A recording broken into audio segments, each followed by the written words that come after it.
So on this segment we can never stop discussing parenting as it is dear to our hearts as women. So join us on the show to continue the conversation with Obi Cubana and also the intricacies of raising children both locally and internationally is Dr. Pamela Udoka. She is a licensed clinical psychologist and also a relationship and marital therapist. Welcome to the show.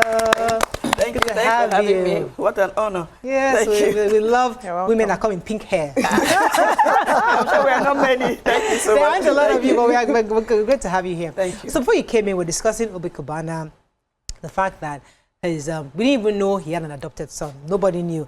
And maybe the child is not even adopted. We don't even know because these are all people based on responses from the bloggers. So a young boy who allegedly is supposed to be his son came out to follow a trend, a TikTok trend that says next of kin. Then his father, Obi Cubana, posted another picture. He didn't say anything. He just posted my next of kin. Now, people began to interpret it in different ways. I started layering all sort of angles to this. Ramatu, let me come to you, your thoughts before I come to our guest. Okay, so what I just wanted to say is that BC and my sisters here have really said a lot about it. But then, you know, in BC adoption in Islam. BC and her sisters, Yeah, the two of you. The two of me and my sisters. Shut up. Okay, so in Islam, actually, you know, adoption is not really allowed like that, even though I don't have full information. But even when you adopt, right, when it comes to sharing of property, there's a way that they are going to share the property to that child. Oh, wow. They're not going to share it the same with the biological children. Whoa. So that way, it's a bit, you know, there won't be any conflict or anything in case of when the father goes and all of that. I think Obi Cubana just came out and said that immediately because of his wealth, number one, and then number two, he didn't say much. All he just said was next of kin. But Ramatu, let us paint a few scenarios because we are all looking at this in one way. There's a possibility that you raise a child who maybe not your biological son, and maybe you've started observing some things in how he behaves. And I get this guy is being, maybe there's some kind of behavior that you feel that I need to let this guy understand. I have raised you well. Because for somebody to believe that he's the next of kin, you must have been raised properly equally to make you think that I am qualified to be a next of kin. So there was no preferential treatment in the home. You were raised well. Now, maybe it was important for a father to set the record straight because I treat all of you equal does not mean that you're all totally and completely equal. Yes, you're all equal. But there's a preference for this others, because that's his life. Because that's his life. So I'd like to hear your own view on this part. Do you think it was right for him to say that kind of thing? And next of kin doesn't mean inheritance. It just means somebody who you contact if anything happens to me. That's next of kin. It doesn't mean he's the one that. The way Nigerians interpret it, it just means that you're going to inherit. Let me hear your own thoughts on this. Interesting. At least, first of all, I now know that Obi Cubana has an adopted son. Okay. We didn't know before. And then when you say adoption, Nigerians just believe that you have adopted this child and that's the end of it. But psychologically, is that child balanced? Maria said something that maybe the child was raised well at home. Yes, raising well. But with this issue now, that child might not develop identity issues. What am I in this house? Might develop attachment issues. Am I really a part of this family? Do you understand? And of course, there's now a self-esteem issue. How will his friends look at him now? We are not really a Cubana. You understand? We might all think it's a joke, it's social media, but that child, everything boils back now to how that child is managed after this. And then, Obi Cubana is an Igbo man. And next of kin to them might be somebody who inherits his wealth. So that statement is, please, shift stand well, know your lane. All animals in my house are equal, but this one is more equal than the rest. So it also brings us to the fact. Let me stay with you on that. Okay. It's because I feel like Nigerians are very hypocritical in our country, and we are two-sided. You see, the truth is that the reality is, yes, you can give your all to somebody. In the West, for example, from the way they are born, you are adopted. We went to Japan to bring you. We were a black family, but we adopted you. Know your stance. You can even, at the age of 21 or 18, say, I want to go and look for my biological parents. But your identity is clear. But in this part of the world, we try to mask it and don't let it not know, because in our own mind, we are protecting the child. But is that not also a fault of the system? I remember growing up, my half-sister, it was a taboo to refer to her as my half-sister. It was as if, no, she's your sister, how can you say that? If you mistakenly say, oh, my half-sister, I'm going to my stepmother's house, it was as if you just said the worst thing. Yeah. When I now grew up, she's my half-sister. And acted. And we're cool, and it's fine. But nobody raised me with that identity. So we have this false expectation. If you're my half-sister... On the outside. So if you're my half-sister, there's certain things my mother will give to me that you might not have privilege of having because you're my half-sister, period. But we try to raise a child like, oh, you are part of the family, your mother should be equal to everybody. It's not that's not reality. That's why I say the hypocrisy in it affects me sometimes. Okay, can I say something also about adoption, how it is taken and perceived in Nigeria versus how, we see it legally? In Nigeria, sometimes you don't really adopt, which is legal adoption. You bring in someone into your home and you decide to raise that person just like you raise your children. And how do I mean? Raising your children, meaning you provide everything materially for that child. You may not be that emotionally connected to that child. So you can have Nigerian. So with Nigeria, if someone says an adopted child, be careful. It may not be legal adoption.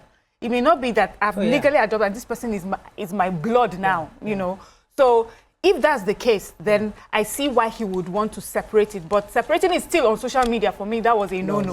I would have even preferred, if he was even trying to join the trend, bring all his children together and now write next of kin. All of them with him. With S. And then now discuss the intricacies of the next of kin. Whether you are, properly, you are going to be the one that will inherit or not at home. I like what you said where you said he would now have issues. Self-esteem issues is important. It's such a huge topic, especially for a growing child, that particular age.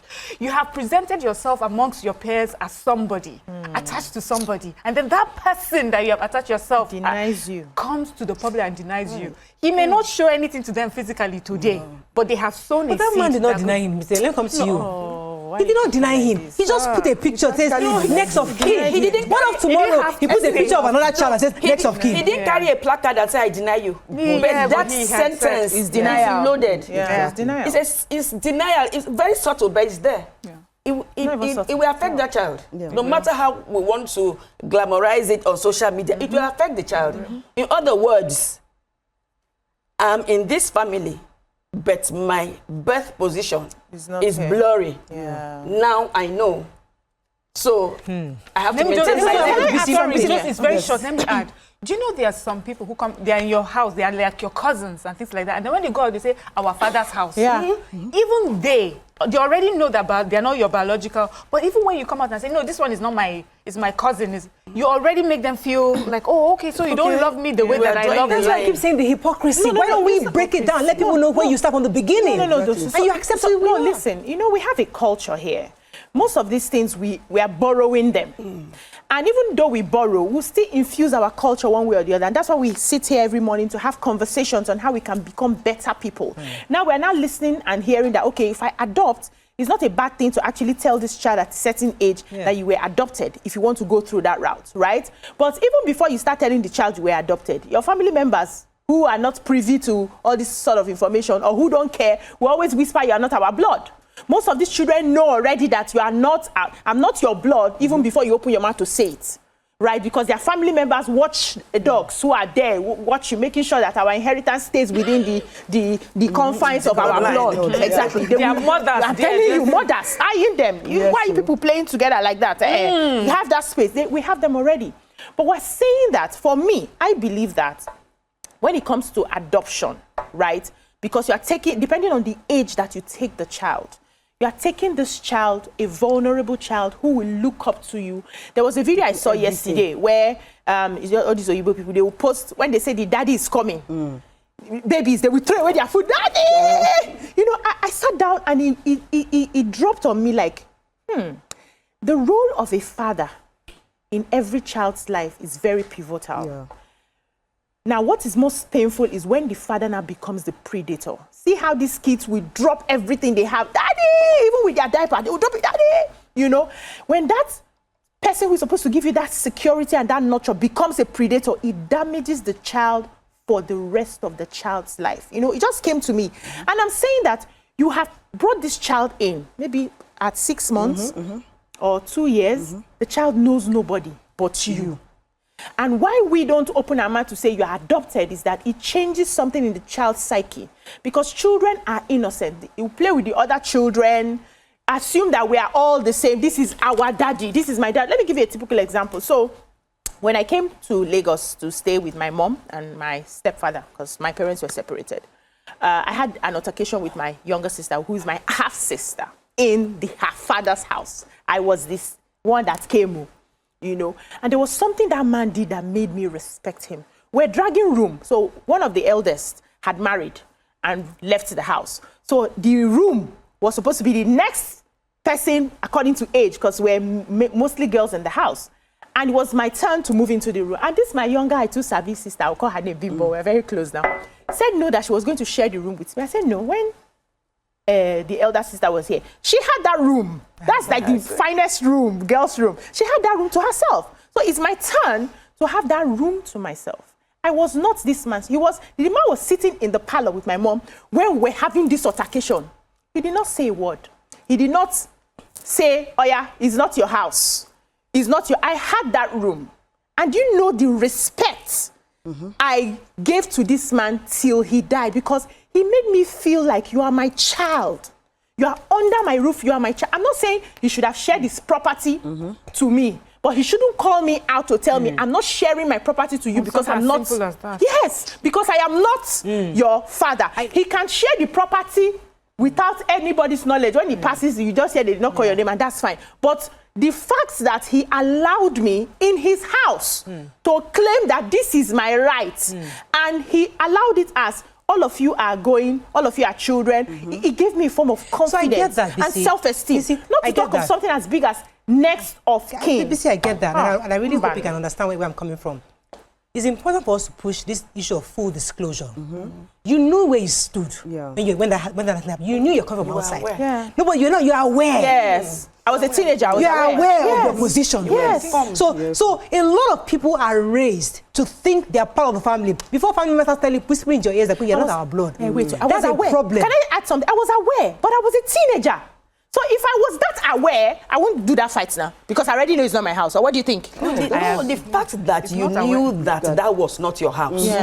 The fact that you knew that you were a visitor. The fact that you knew that man was not your biological father is enough information to work on.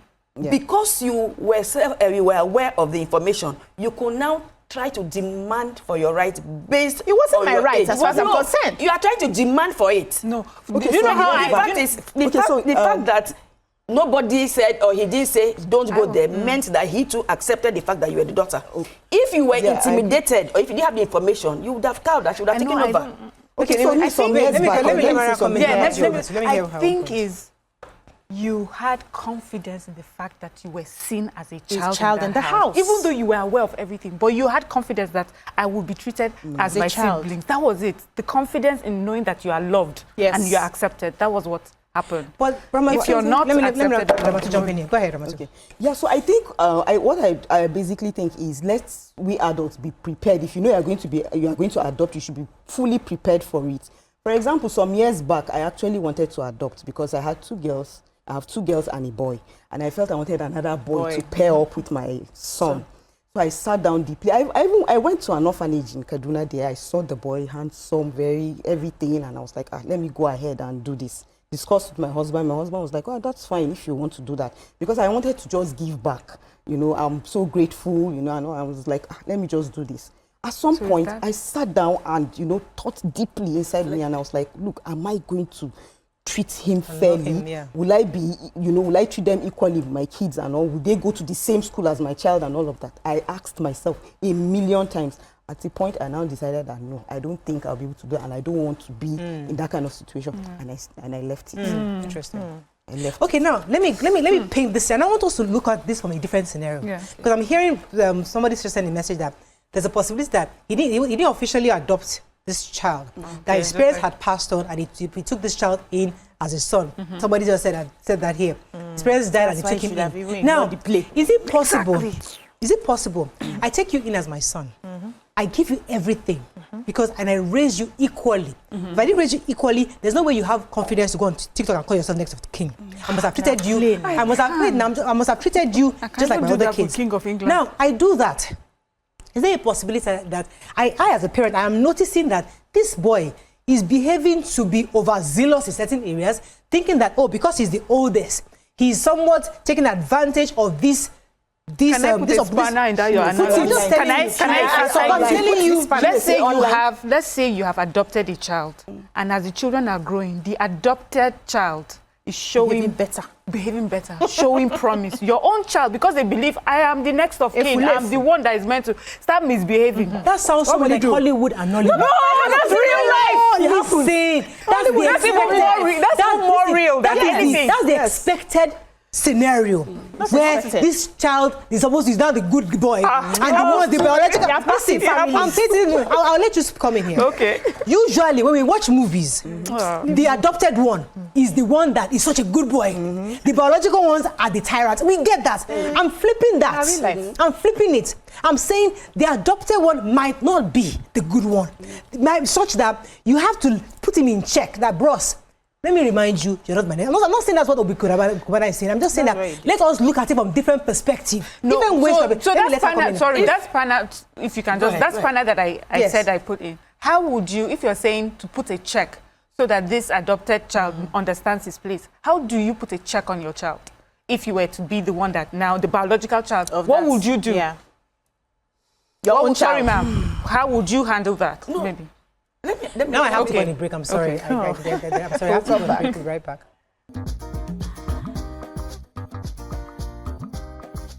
Stay tuned. Your View will be right back.